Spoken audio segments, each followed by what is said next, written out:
All right, Tim. So, yeah, I guess we can get started. Awesome. Yeah. All right, everybody. So my name is Tim DeVita, and I'm a certified master personal trainer through the New York State Department of Education. Also, I was certified through American Council on Exercise, and I've been practicing since 2004 in various gyms throughout northern New Jersey. I've had some pretty good success with some people and varying success with others. And I'll tell you that the number one thing that I see that holds people back is consistency. Consistency is so important. And we're going to dive into that a little bit deeper a little bit later in the seminar because we're going to talk a little bit about some of the things that hold us back. Why do we not constantly get progress in fitness and nutrition? Give me one moment. I'm going to start to share what I put together for this seminar. Woo! I'm excited, bro. I'm pumped up. Time to lose 20 pounds. Had one before.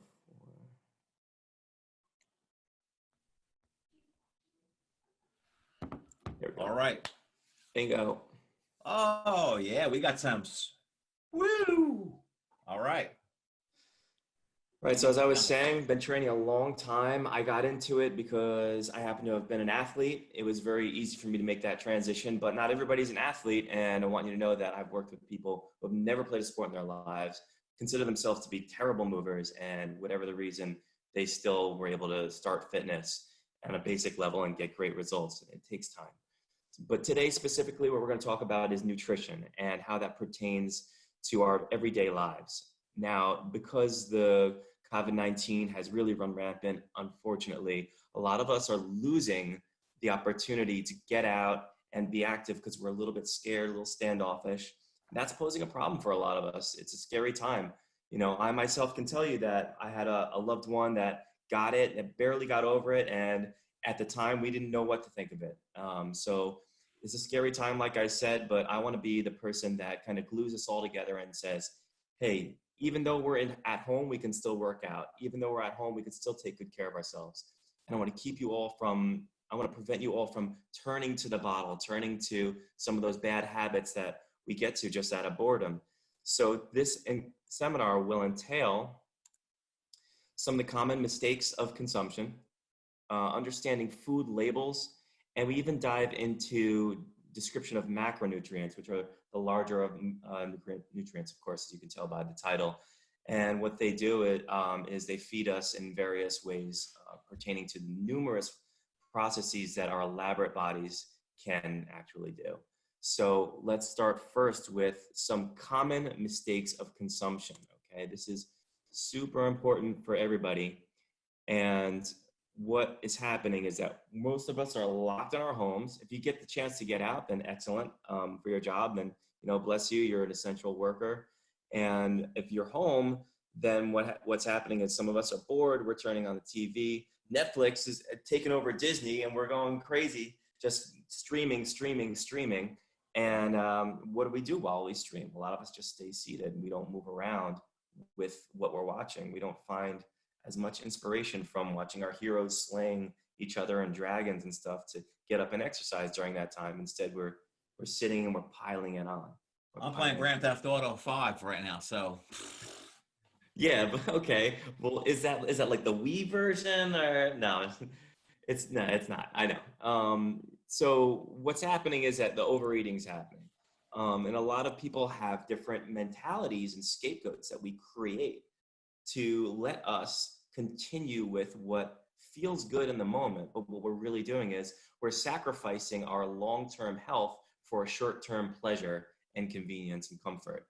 So what we'll see is if you have an entire plate that's there for you, you pile on the food because the food is there, you cooked it all, you didn't know who was going to be joining you maybe, or how hungry everybody was, and for whatever reason, you don't like leftovers. You don't like piling it on and saying, okay, well, it's not going to taste as good if it's not fresh, so I'm not going to put it back in my refrigerator. I got news. If you want to have it again the next day, it's all dependent upon how you prepare it the next time. You don't have to just throw it in the microwave. Throw it in the microwave, yeah, I'm going to tell you firsthand, you know as well as I do, it's going to lose some flavor. But if there's something that you can do to maybe add some water to it, add a different ingredient to it to keep it, fresh, then you can do that, and the food will last a good amount of time, and you can even have that for lunch or next day. So clearing the plate is really not the wisest way about it. What you want to do instead is make sure that you save some for later.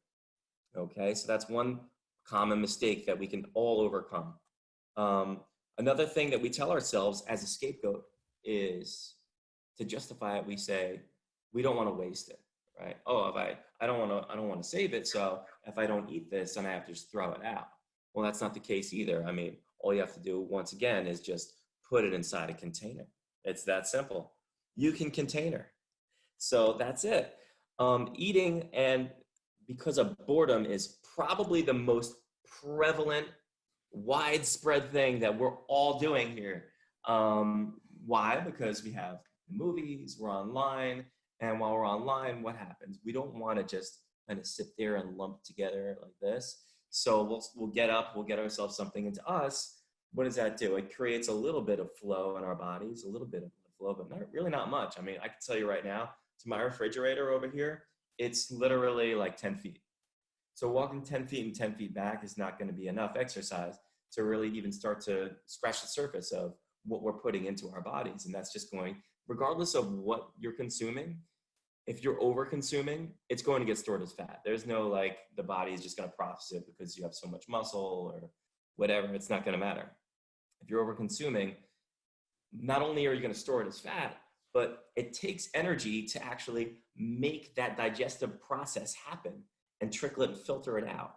So if you're not getting all the energy beforehand to then make all that process happen with your digestion and absorption and everything, then what's going to happen is you're going to become sedated, and that's going to lead to sedentary. The cycle continues to being sedentary.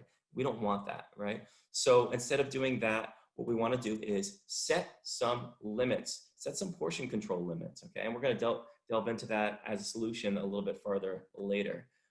Eating because of boredom, we just covered. Set those limits. Make sure you have either a plate that has specific amounts on the plate, or make sure that you are thinking yourself into it by looking at handfuls of what you're consuming, okay? There are times where you might consume a good half a bag or a whole bag of chips or popcorn or something like that out of boredom, and that piles up. It does not replace your meals. You want to think hearty, not party, okay? Hearty, not party.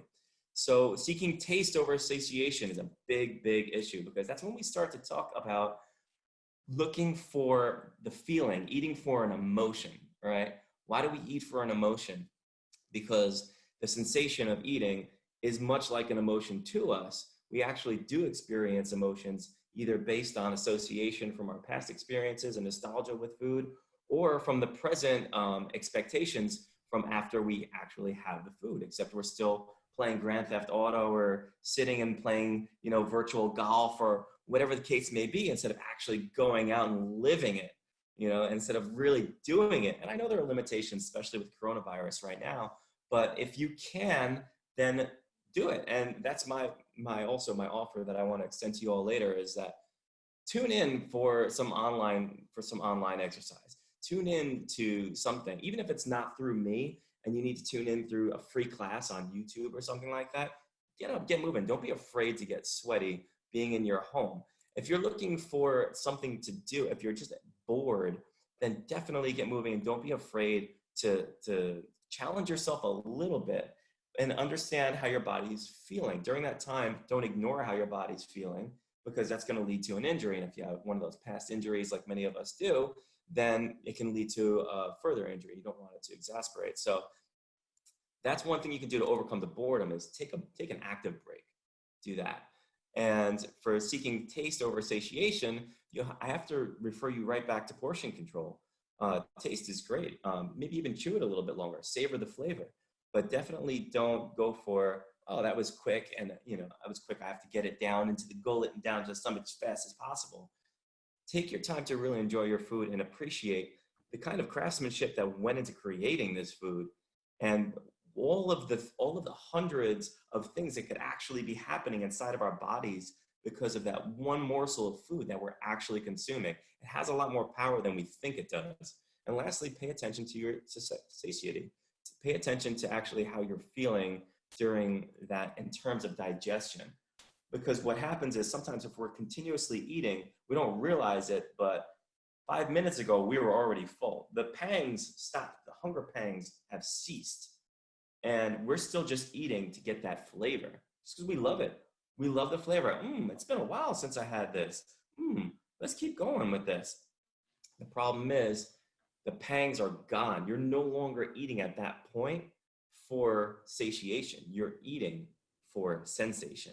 And that is a key distinction that you have to be mindful of if you're sitting at home and you have a little bowl of whatever snack or, a bunch of food, even if it's hearty food that's in front of you. Okay, so be really mindful of that distinction. And the next thing I want to talk about is consuming the wrong foods or beverages because of availability. And this has more to do with selection when we're out in the supermarkets or maybe do online shopping now because it's a lot more convenient and it's safe. When you're consuming the wrong foods, it doesn't really leave you much choice. If you're surrounding yourself, if you're sitting in a bakery all day and all that's around you is croissants and cakes and donuts, chances are you're going to eat one of those eventually. You have to eat. You have to pay attention to your feelings, how you're feeling with hunger, and you have to engage that feeling with the consciousness of selecting something that's a bit more wiser that your body needs. Not something that you're accustomed to having, but what your body actually needs, okay? That's an important term. It's an important distinction. It may not be what you want, but it can become what you want if you find it to be beneficial to you. And that's exactly what it is with the science of nutrition. That's what it empowers you to do, okay? Awesome. So consuming the wrong foods and beverages because of availability is a pretty major issue. You might go over to your friend's house and every time you go over, you're playing poker, you're drinking, you're having a cigar, If you're going to that place and that's your thing, you might feel like, oh, okay, well, he invited me over. He offered me this. He offered me that. I haven't seen him forever. Because of the circumstances, I feel like I almost owe it to him to have the cigar and have the drink and, watch the game and the wings and pizzas on me or whatever, because that's how we do it. If we get together and actually had a smorgasbord of vegetables and made that our thing and made that the masculine thing or the manly thing or the friendly thing that everybody does together, instead of going to the bar, we could go to the juice bar. If we did that, how much better would we be? How much healthier would we be? How much more thankful would we be that we made that change? Can we do, let me ask you a question. Can we do all these veggies with a lot of extra butter? Well, it depends on the consistency of the butter. What does that consist of? They have some really healthy versions of butter nowadays. You have like Olivio and some others that are formed of good fats, polyunsaturated, monounsaturated fats. How about the grass-fed butter? It doesn't really, honestly, it doesn't concern me whether that's more of a moral dilemma. Oh, yeah. Like grass or they're fed something else. And people have argued that, it does delve into the overall health of the animal, which then in turn you're feeding yourself. And that's an organic versus an inorganic kind of discussion, which I'm not really going to talk about today, but it's a very good topic that you raised.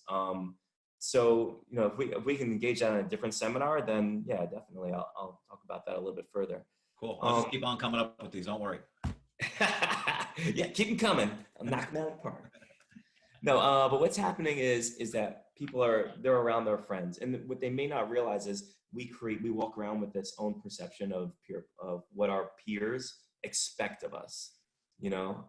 Thirsty Thursdays. It's Thursday, right? So why can't I drink water on Thirsty Thursday? Why not?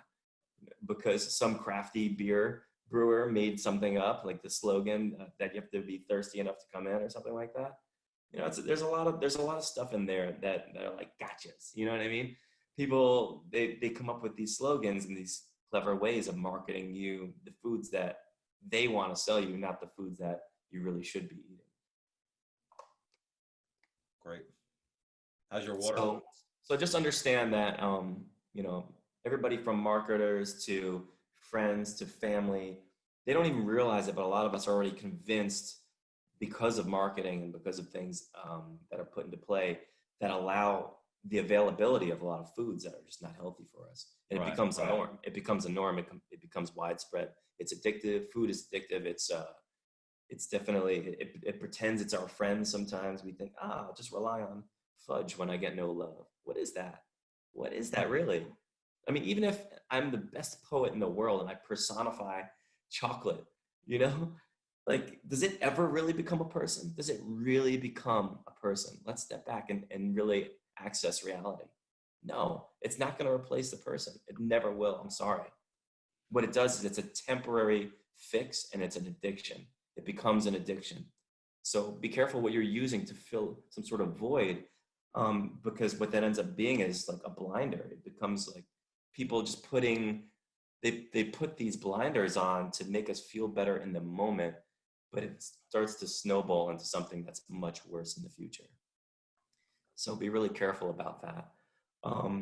Peer pressure and addiction with food it's really quite ugly. I mean, it's just as deadly as cigarettes. It's just as deadly as cocaine. You know, it's all consumption. That's what it ends up being. Oh, your So- next section says I ran 3 miles. That's definitely not happening for me right now. Okay. Okay, but even you, Steve, say you haven't exercised in a month or two. I'm just making this up. I don't know if that's true. But say you haven't exercised in a month or two, right? And the whole week, right? You're killing it. You work out 3-4 times, right? The entire week, and you're like, wow, I'm feeling good again. I'm feeling like I'm supposed to feel like. I'm feeling good. So the weekend comes, and you say, I've been killing it. I give myself the green light. You know, I've been sweating it out. I've been working on the weights. I can have like 5 drinks on Friday night and get tipsy. I can do that. I can get loose, you know? Full scotch. I'm definitely guilty of that. You know? That's what we do though. We give ourselves those green lights. I earned this, you know? And it's a problem, because why is it that we associate alcohol with celebration all the time when you know that alcohol is not going to help your success that got you the celebration? But we take the alcohol and we bridge it to celebration like that's the necessity. You're having a party, you gotta have alcohol. Oh, Check out sober parties. That's my little suggestion for you. Check out sober parties if that's your issue, and I'm sure you'll come up with a lot of good friends that are really, really welcoming, that are really supportive. And it doesn't mean that you're crazy. It's not admitting that you have to, you know, go into therapy. All it is just being around people who are like-minded and they want to better themselves in that sense. So I'm one of those people. I'm one of those people that like to surround myself with people that, you know, don't really partake in those substances. So getting back into speed, as we were saying, exercise is not a scapegoat. It doesn't matter. It doesn't earn you the fast food experience. It doesn't earn you the bottle of wine that, you know, some random, study said is good because it has a special antioxidant that fights cancer. A lot of antioxidants fight problems that are carcinogenic. They do that, and you don't have to consume alcohol to consume those antioxidants. There's no way. In fact, if you're just so in love with resveratrol, which is the ingredient in wine, you can actually purchase the resveratrol pills or tea form or squeeze juice bottles they have now too. You don't have to have wine. That's my point. So there's really no reason for it. There's no like argument in that sense. And I know people that, because they don't want to change and because they're set in their ways and they're stubborn and they have some crazy pride in their rhetoric, will argue me till the cows come home. And honestly, I don't have the time or patience to argue with those people. I'm just going to put it to you plain and simple right now that it's never been good for you to consume in your body alcohol. It's used topically to dress wounds, and that's pretty much the extent of it. You know? Yeah, Tim, you tell them. That's it. All right. Set the record straight and leave it there. You know? Right. That's what you got to do. Okay. All right. What's So next? let's head on to the next slide right here. Slide 4. So it's time, because of all those problems that we were just talked about before, it's time to start taking more notice and keeping self-respect. Keeping is the key word. And what that means is understanding what we put in our bodies is how we enable or disable ourselves. Learning what composes our food, keeping track of our consumption, and setting realistic limits and goals. Okay? So these are all key elements to getting in shape. Key elements, absolutely. Okay?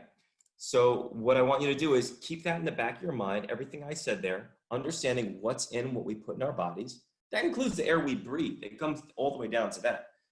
Number one. Number two, learning what's inside of our food more specifically and how we enable ourselves or disable ourselves with not just what's inside the food, but how much we have of it and how much should we actually have, you know, because everybody is different. Right. Yep. So, and then from there, once we learn that, how do we keep track? How do we do that? How do we make that process where we have an app for everything under the sun nowadays to really keep track? Do we have to go to the doctor? Do we have to go to the surgeon and get the tummy tuck? No, you don't. You could get a nearly free app and get a pen and paper, even if you don't want to use an app and you're not a tech person, and then literally keep a food journal with all the major aspects of a food label that are affecting your body, such as macronutrients and calories. Let me ask you a question. Any good apps that you can recommend for people? Good apps? Yeah. I personally like MyFitnessPal. It's been really popular for a long time. It's got a huge database of just about everything under the sun where you can just zap and scan the UPC on your food labels, and it's going to tell you everything that's on there, and it'll even help you set goals. That way you're keeping track pretty much to the T. What it won't do is it won't already tell you what your resting metabolic rate is. And I know that to some people that might sound like a foreign term. So what I'll do, I'll delve into that a little bit later. Your metabolism is pretty much key for how you're actually processing your food and everything that you're taking in, all your nutrients. So that has to do with more of how it metabolizes as you break it down and it starts to go in areas of our bodies, you know? As I was saying, keeping track, that's the app that, you know, you can use, or you can literally just journal it and write it. You can use it on a digital notepad. It's pretty simple. Honestly, it's a really simple process. When we think about it, it's honestly not that tedious. Over time, when this starts to become routine and eating healthy and hearty instead of eating like you're at a party is going to be the thing that comes so natural to us. You may not even have to journal it. You may just already know, this is my portion because of my body composition. This is what I should be having. This is how often. And I'm going to have this until I feel satiated, not until I feel like I'm nearly about to regurgitate. You know, that's not the goal. Yeah. Not the goal, ever. Never. So setting realistic limits and goals starts to become second nature after doing this for a long enough period of time. And that's the beauty of it is because once that happens, it's a lifestyle. It's no longer something that's a project. It's no longer something that is like a journal or a journaling thing or something you do with your friends. Like, oh, let's do our thing. You're going to do the right thing regardless of what your friends do or regardless of what anybody tells you. It's the right thing for you because it's working and you're healthy and you love it. And that's the beauty of it. And that's the ultimate goal that I want for every one of you tuning in today is to be able to make these smart decisions on your own by empowering you with this knowledge. Okay. So let's delve into food labels. Okay. Food labels. Yes. Food labels. Food labels. This is the thing. This is freaky. We do this weird thing about on a weekly basis where we go to this giant store that sells us all of the food items we put in our bodies. Very few of us actually look at that beautiful thing right in this area right here, the nutrition facts. Why do we do that? Why do we do that? Is it because we're going to the supermarkets already hungry and we just can't wait to stuff ourselves? Why do we do that? Maybe. We just throw it in the cart. Oh, I know how this tastes. I like it. Let me just put it in. That's not right. It's not. We need to plan our meals. We need to plan what we're consuming. Okay? And we do that by looking first at serving sizes and calories. Those two go hand in hand, okay? So what that does is that helps us understand how much we usually consume and how many calories it's worth, okay? Now, how do we know how many calories is too many? I'll tell you, the average American diet is based on a 2,000 calorie diet, which we're gonna get into in the next slide. So say, for example, like I put here, serving size and calories.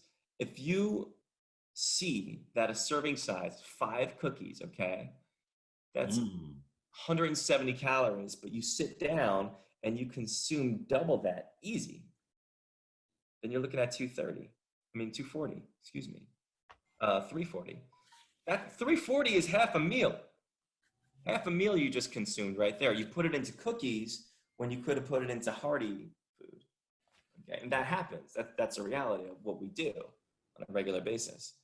So let's look at what's happening in this example.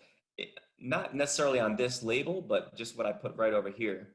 There may be only 120 calories in one serving. So you have something, I'm not sure what's 120 calories right off the bat. I could tell you healthy food calories, like a banana is usually 60, but 120 calories in one serving, right? Say that's cookies.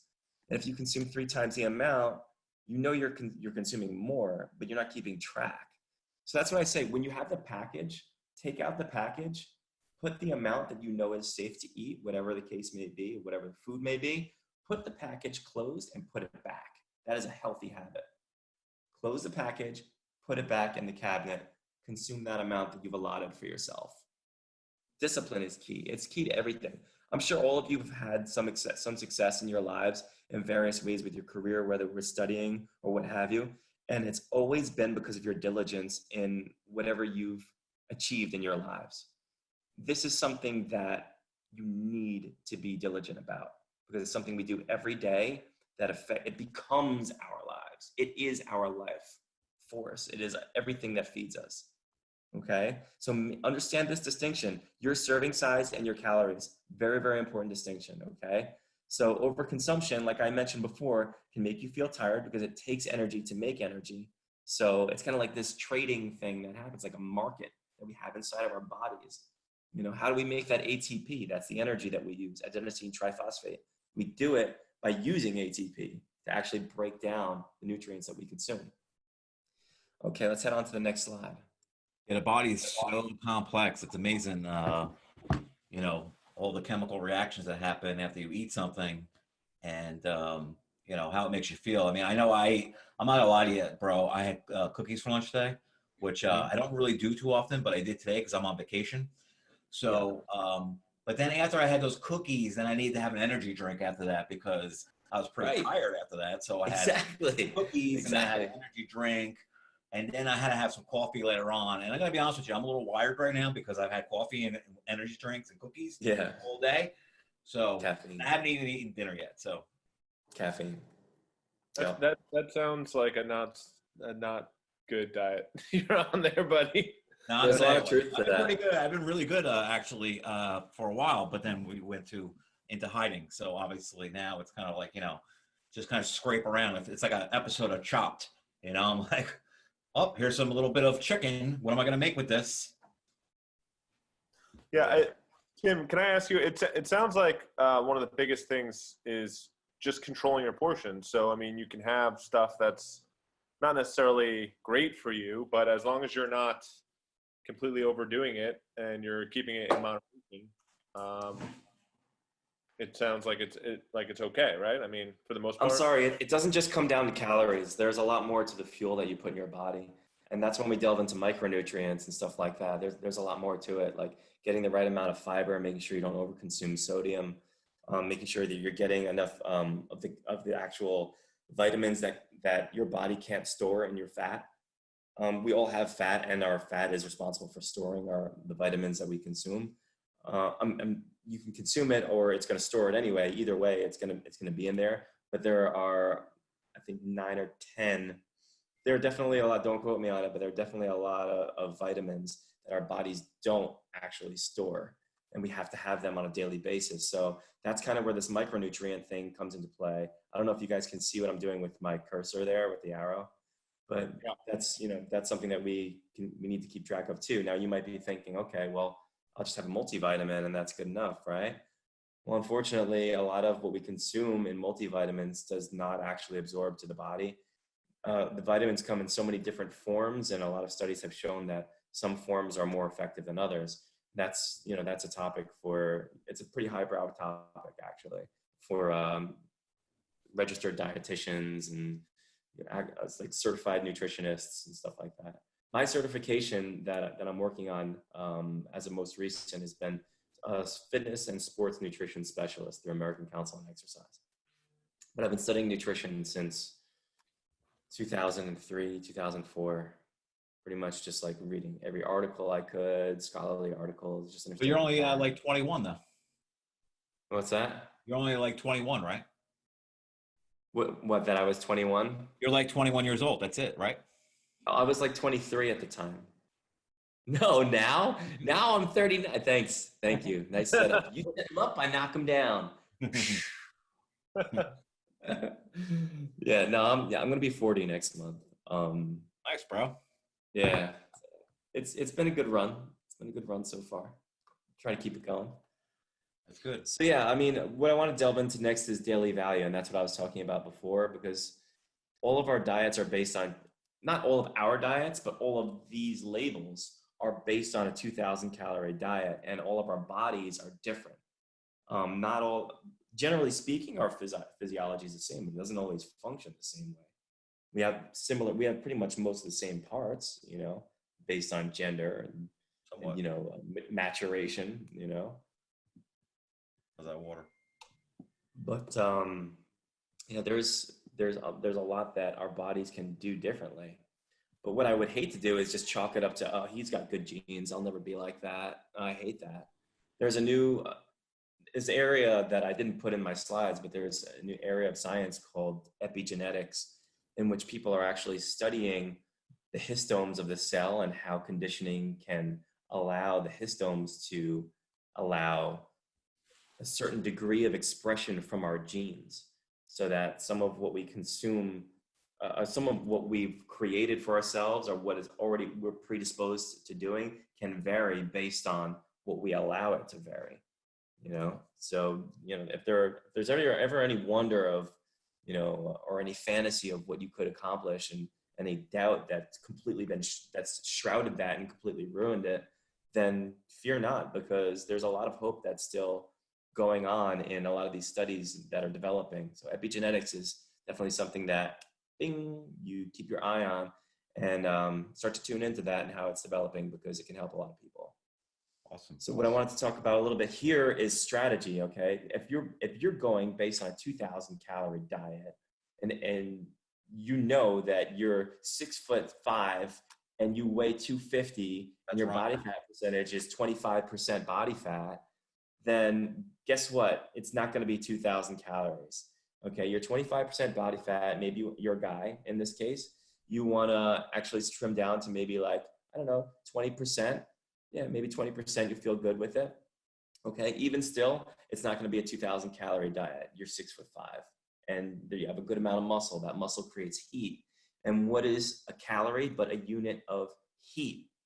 Okay, so if our bodies are constantly processing different processes and we're making this heat, it's going to happen a lot more if our composition is much greater than the average person that these labels were geared around. Okay, so that's when the personal training or the self-care starts to come into play. Individuality. Don't rob us of our individuality because you created a system, that you can't do it. So this is where I would like to refer everybody to some other websites or some other processes, such as the resting metabolic assessment, which helps us understand our own metabolism, how many calories our bodies are burning on a daily basis at rest. And that means if we're just sitting around at a still kind of position like this, and not really breathing in an abnormal way, and just kind of focused, not sleeping, not active, not stressed out, just sitting around, you can actually determine on average, how many calories your body's going to burn each day at rest. If you get that test, it'll be well worth it because it does change as your body changes, as I said, because of the composition. Another thing you can do is to keep track of calories, if you really want to track it, is get yourself some tech. I mean, this stuff is really affordable nowadays. And what it does is you can know exactly how many calories you're burning on a daily basis. And as long as you have a caloric deficit of, anybody know how many? Anybody know how many calories is 1 pound of fat? Caloric deficit? Anybody out there? 3,500. That's right. Bam! That's right. Give that man a celery stalk. Woo! With peanut butter. No cookies. No cookies. No cookies. No cookies. That's today. right. Believe it or not, it's been claimed that celery stalk has negative calories. You actually burn more calories than you consume having some celery stalk. But just Is that not a great all day long? way? Easiest way to lose fat right there. I feel a little full. Celery stalk. Boom. That works. Yeah. With So peanut chip butter. away at it. Okay. So as I was saying, strategies, one option is to use an online calculator and estimate it. You don't want to go with that. You want to go for a metabolic test instead, because that's more accurate.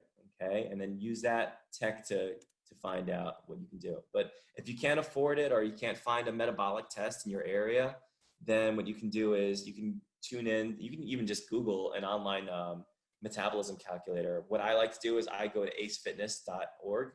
That's the bunch that the company and organization that actually certified me so that I can train in gyms because it's NCCA accredited, which is like a national certifying body that allows, people to verify and everything. And then I got recertified through Lifetime Athletic, which was my previous employer until all this madness happened. And just before I left, then I got myself an essential worker job, becoming a maintenance tech. But I'm still doing the training on the side. Anyway, that's a whole other tangent.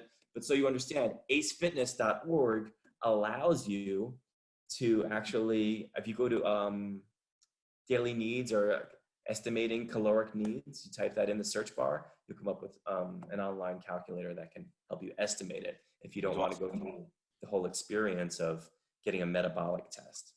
Great. Metabolic will take an hour of your time, and there's a protocol that's pretty stringent before the test. Like you're not allowed to eat 4 hours before, no caffeine consumption. Steve, you failed that.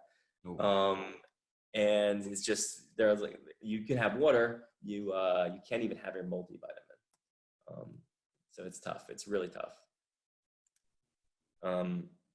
So let's see. We're going to go into this next part, understanding nutrition. This is where we start to go into the science of nutrition and what composes the things that we eat. And they're really just 3 main macronutrients that I'm going to go over. These are nutrients that are needed by the body in large quantities, and they're broken down into basic building blocks that are known as monosaccharides, amino acids, and fatty acids. If you're not familiar with those terms, then you're about to be. They are absorbed into the body and delivered into the cells to support the body's main or many vital functions. Number 1, worth 4 calories, weighing in at 4 calories per gram. Carbohydrates. Woo! Carbohydrates. Yes, gotta love them. Got those carb monsters out there. Potato chips. Okay. Rice. I see you. Pasta. Yeah, I see you too. Cereal. What's up? Okay. I'll tell you what's up. Blood sugar. That's what's going up. Okay. Carbohydrates are the body's preferred source of energy and the only source for the brain and red blood cells. Fiber, a carbohydrate that passes through the body and cannot be broken down, may help improve digestive health and cholesterol levels. Foods that are high in carbohydrates and fiber are, and these are just 4, there are many: whole wheat bread, beans, oatmeal, and brown rice. Okay, definitely some food for thought. Love the puns. That was a good one. Keep them coming. Get it while it's hot. Okay. So what happens is you the way you prepare your food is just as important as the food you're actually preparing. I mean, that's something that we're going to save for a different time, a different seminar. But these foods, You're going to cook for us on the next one? definitely important to consume on a regular basis. Loaded with carbs, loaded with fiber. Fiber is going to clean you out. And everybody has to have a certain amount of fiber on a daily basis.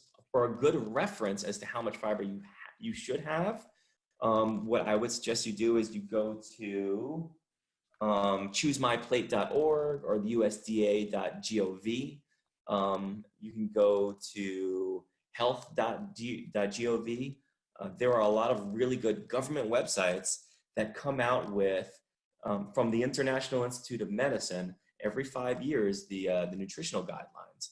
And you type that in your Google, you can actually look at it at the same time you listen to my voice during the seminar. It's definitely useful to have. You pin it to your toolbar. It's something that you can refer to on a regular basis. How much fiber am I supposed to be having? For guys, it's in the 40s. We're supposed to have like 46, 42, 43 grams of fiber daily. What's Okay, a good? What would be a good like daily regimen to get into as far as getting enough fiber? Like, should I have like whole wheat, like a whole wheat sandwich or toast in the morning? Believe it or not, berries have fiber in it also. Pears are an excellent source of fiber. They actually have more fiber than apples. I love apples and I love pears. I can have a pear 2-3 times a day. I love them so much. It's almost like the beginning of a song. Yeah, right. The romance song. Cue the piano.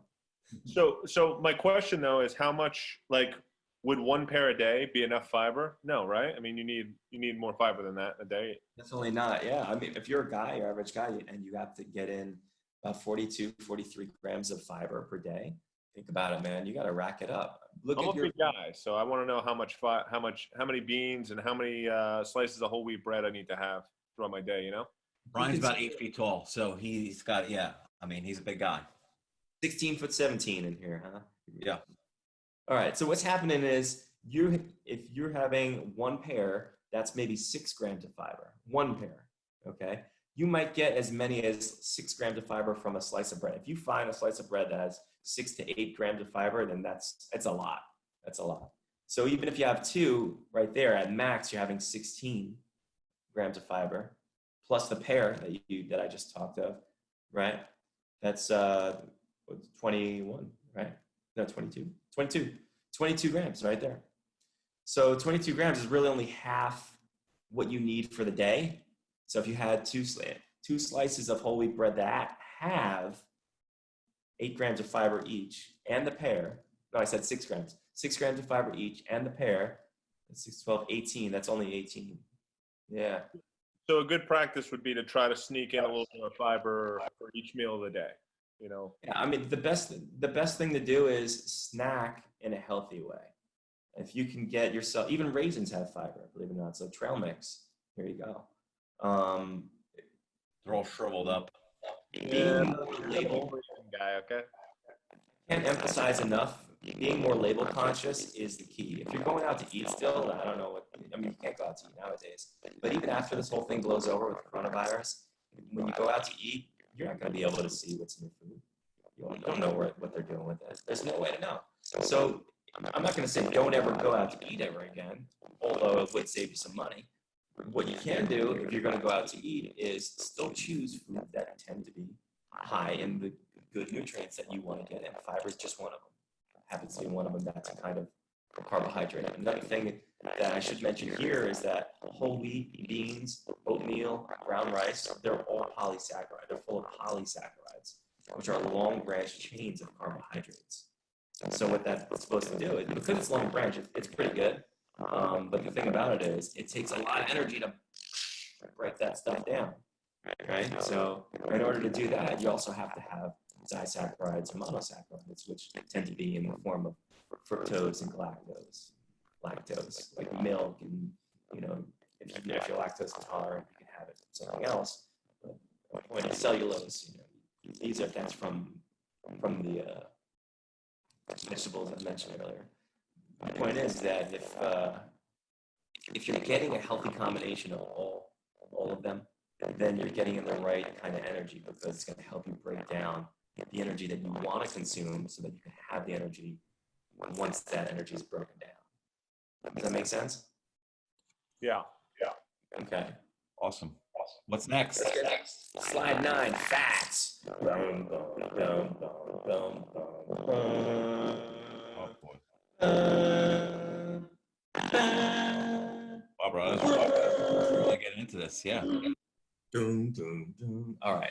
So fat, 9 grams per calorie. It's more than double the other nutrients, the other macronutrients per gram in calories. Okay. So if I have 1 gram of carbohydrates, that's 4 calories. If I have 1 gram, be it monounsaturated, polyunsaturated, or saturated fat, they're all going to be worth 9 calories. But what's the difference, Steve? What's the difference in fats? Some of them are going to get stuck in there. If we're raising our low density lipids and lowering our high density lipids, we're in trouble, okay? And a good way to avoid getting into that kind of trouble, which is not listed here, is to avoid hydrogenated foods, which you will find not in this portion of the nutrition facts, but just below it, where they start to list everything that's in the ingredients. You'll find, if you find partially hydrogenated, or if you find anything that says hydrogenated, get rid of it. You don't want it, because that's the company's way of getting around getting you some trans fat, which you and I both know, or you may not know, has been completely rendered illegal in the state of New Jersey. And it should be illegal in other states too. I hope it is pretty soon. Okay, so keep that in mind. So no margarine. Nothing hydrogenated, and you also want to stay away from saturated fat. It's good to consume some fat, but you want to consume good fats. Anything that says unsaturated, polyunsaturated, monounsaturated fat, have some of that each day. How much is the good amount, you might ask? It's Let's okay get to the meats. Yeah, we'll get into that. That's protein. But it also has a lot of fat in it. If you like red meat, you like burgers, you like steak, even chicken, if you're having the wrong part of the chicken, has a lot of fat in it. Chicken breast we love. The skin actually has a good amount of fat in it. So if fat's your main concern and reducing calories is your main concern, be careful. Be really careful. Lean meats is the way to go. You want to have more fish. That has good fat in it. You want to have a lot less red meat. That's bad fat. You want to have good fat, have avocados. Bad fat, most likely pork, bacon. You want to stay away from that. Good fat, nuts, seeds. Bad fat. Bacon's bad fat? Yeah, I know. Bacon has a cult. Really? That's crazy. Bacon has a cult following. Let me tell you something about Love bacon. bacon. It's about how you cure it. That's what brings the flavor. Have yourself some turkey bacon. I'm telling you, that's something you can get used to. It's not like having, I'm trying to turn you vegan, okay? If you're out there and you're like, I've had vegan cheese, bro, not doing it, forget it. Have turkey bacon. It's a totally different comparison. Totally different. It's still meat, first of all. It's still meat, it has same consistency. And because it's cured, because of the way that it's stored and prepared, it tastes just like regular bacon. It is regular bacon. It should make that your regular bacon. I'm bacon making. All right? How about it? Making bacon. Shaking the bacon. That's right. Bacon and bacon. Oh yeah. Saturated Oh fats. yeah. Let's talk about more bacon. Saturated fats and trans fats. Get out of here. Whoa. Right. You are getting crazy, bro. You're getting fired up. I love it. All right. So good fats we talked about already too, so I don't need to get into that. I didn't mention this, but definitely honorable mention. People think oils are all bad. Olive oil is great for you. Have some olive oil sometime. Definitely. Drink it. A big thing nowadays too is avocado oil. A lot of people are having that. And an even bigger thing is coconut oil. Woo! Yeah. But the problem with coconut oil is what? Coconut oil actually, unfortunately, has saturated fat as well as good fat, but it has saturated fat in it too. So be careful. Be careful out there. The verdict's not on coconut oil.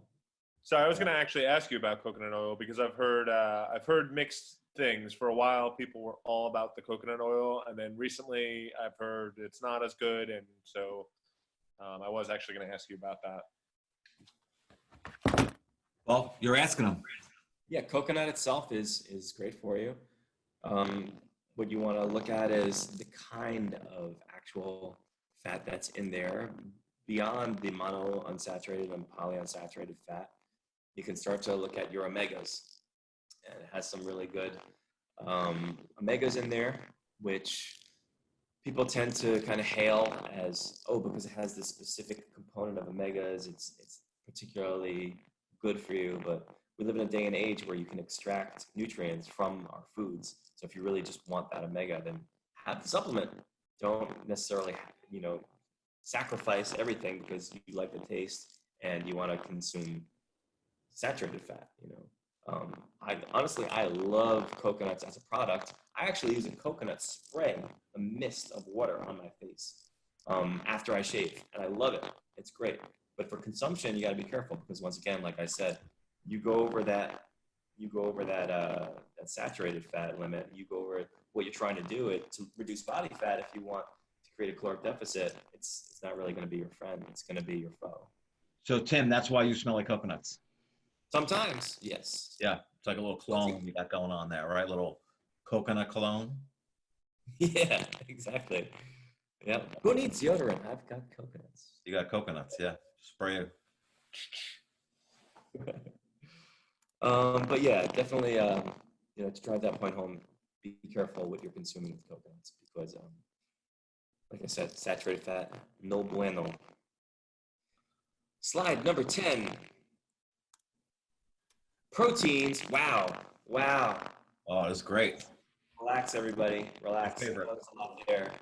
You're looking at Mr. Protein right here, the guy that's definitely a fan. So what happened with proteins? Proteins are mainly for two things: for recovery from your workouts, number one, and two, for cellular communication. A lot of other nutrients are carried on the proteins. Okay, so let's look here. They form a major structural component of muscle, as well as that of brain, nervous system, blood, skin, and hair. This macronutrient serves as the transport mechanism for iron, vitamins, minerals, fats, and oxygen within the body. And it is the key to acid-base fluid balance, which is so important. Oh my God.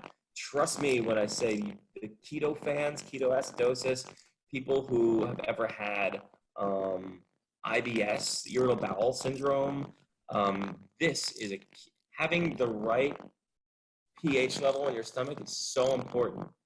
I actually, myself, on a side note, went through the experience of having digestive issues. And let me tell you, I had to put myself on an all-alkaline diet to get rid of it. I went to a GI, a gastroenterologist. I went to other people. These people took tests. They're like, we don't know what's wrong with you. You just have like some form, and they just use an umbrella term. They said, you just have some form of IBS. And I'm like, well, what is that? What's causing it? So I literally cured myself by putting myself on an alkaline diet.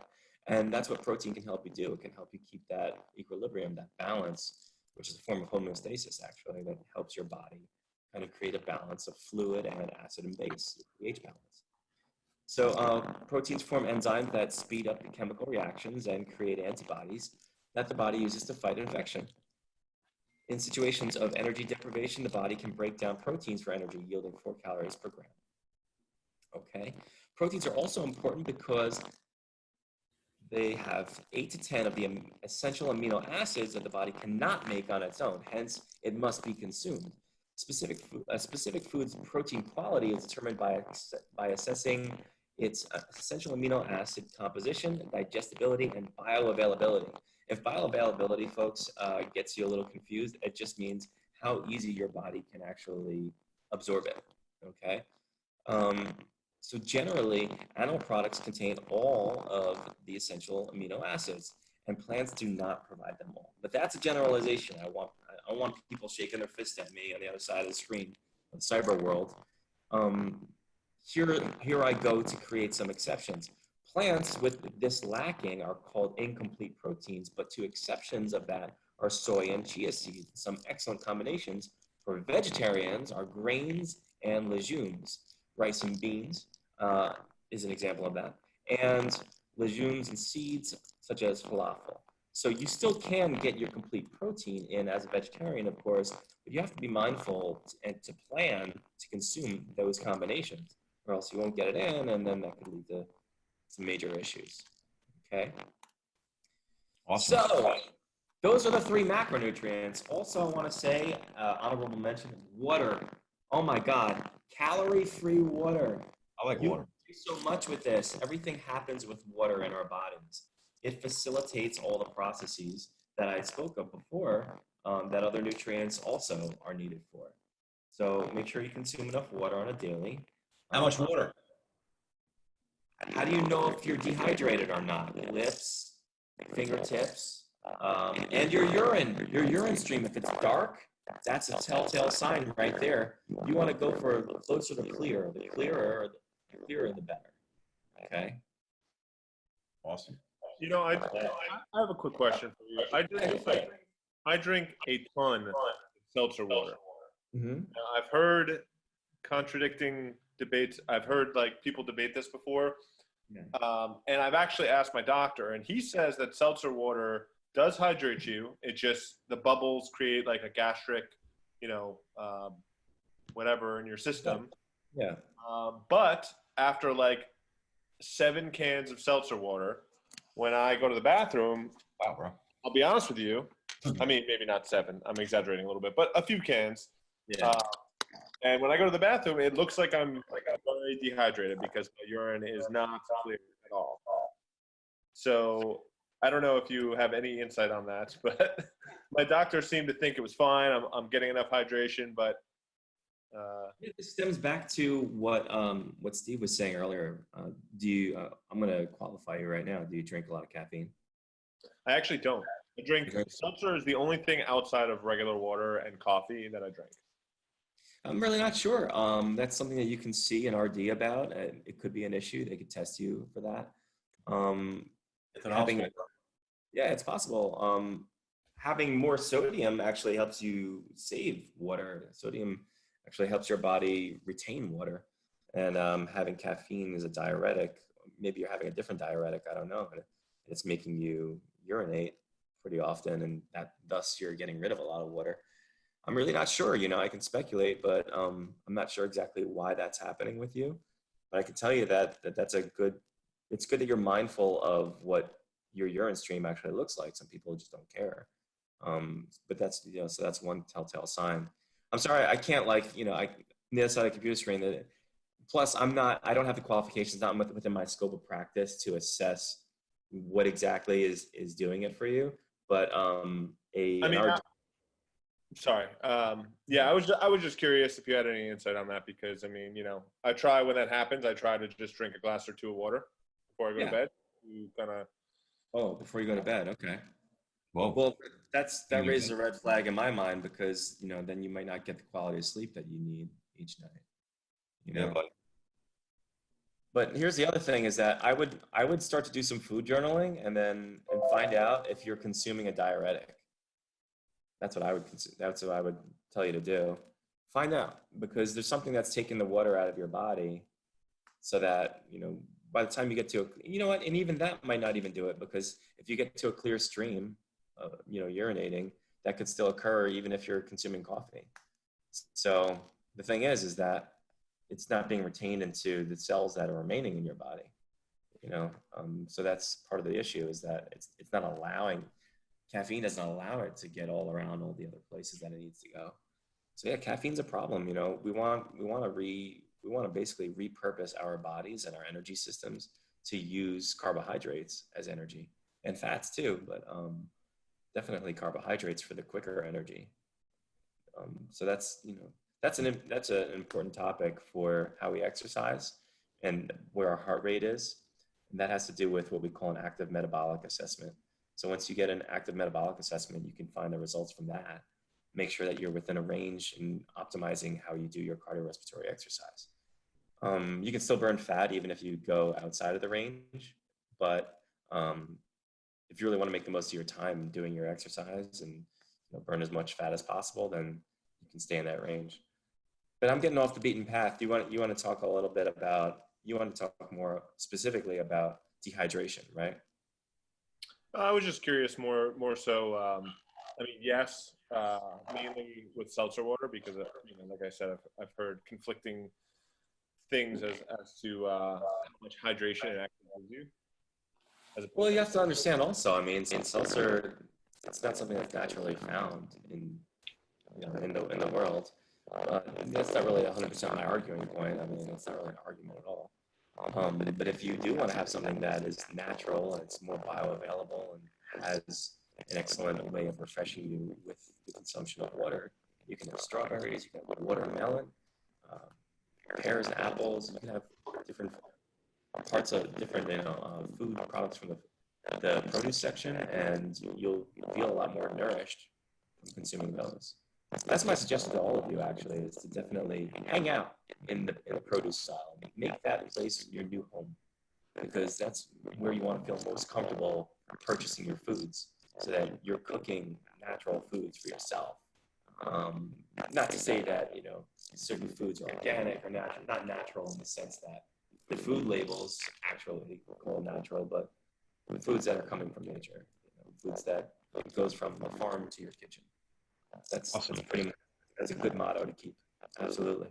All right, so listen, we're starting to run out of time here, but next time, these are the things that we're going to talk about next time.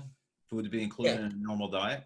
Right. That next time, I definitely delved into some of it today with carbohydrates. We talked about protein. There's going to be more. We're going to get into the food pyramid. We're going to get into some nutrition fads. We're going to talk about essential nutrients of the body, and that's where we can delve a little bit further into micronutrients, food and supplements that are good as sources for the essential nutrients, just in case you're on the go a lot. You want to grab something real quick, boom, have a healthy snack, right? Hardy, not party, like I've been saying. And the other thing is, I want you all to feel welcome, that you can tune in to me further, even if we're not doing a seminar. I have a page on Facebook called Tim from the Gym. You can check that out, follow me there. I like to probably post maybe once or twice a week. Sometimes it's an article, sometimes it's something that I write, sometimes it's something that somebody else writes. And I like to give advice, whether it's mindset, or advice, whether it's something more concrete, like how we exercise, how often we exercise. And I even do post workouts there. So it's a good source for anybody that wants to get in shape, especially while you're home, stuck at home, feeling cooped up, like you're not really sure what to do. You have energy from the food you're consuming and you want to make good use of it. Let's get moving. Let's do something together. The other thing is I openly invite you to reach out to me by using the phone number on my page, which I can also list here. It's listed right there. You can use that, set yourself up with a consultation. And what we'll do is it'll be an interview process where we talk about your fitness history and your attitude about exercise, what you want to accomplish. And we'll even set some SMART goals, which is an acronym for specific and measurable. That's S, M, A is attainable, R is realistic, and T is time bound. That way we have a deadline and we know we're working towards something on a regular basis, instead of feeling like I can get it tomorrow, I'll postpone it next week. My diet starts next year. Sounds really smart. Yeah, right. Smart. Exactly. It's important because it incentivizes us to do the right thing within a certain period of time. And that's excellent motivation. So that's what I like to do with my clients. Set something concrete. Awesome. Yeah. This is, I think it's been very educational. What about you, Ryan? Did you have a good time? Sure. Definitely. Right there is my Facebook. Oh, sweet. When I send this video out, I'll also add your information onto this at the end of the video, so everyone can get to it. Because it's Tim from the Gym. Yeah. I like that. That's good. Yeah. Ryan, you got any more questions for him? I don't think so. I think I'm all set. Yeah. So this first webinar was just basically about basic nutrition, and then next time we do it, we're going to dive into a little bit more of things that you can do from home and stuff like that. So we want to try to keep it basic today. Tim, he's very. Is that a cat? Yeah, this cat No, could actually. Oh, his. Yeah. Probably your, Don't let it cross your advice. He's pretty big. So, listen, I had a great time. Tim, I appreciate you coming on with us today. Oh, it's my pleasure. It really was. Anybody I can help, I really, the more people I can help, it really means a lot to me. It's my life's mission to help people with exercise and health and fitness. Awesome. Well, you're really good at what you do, so we appreciate it.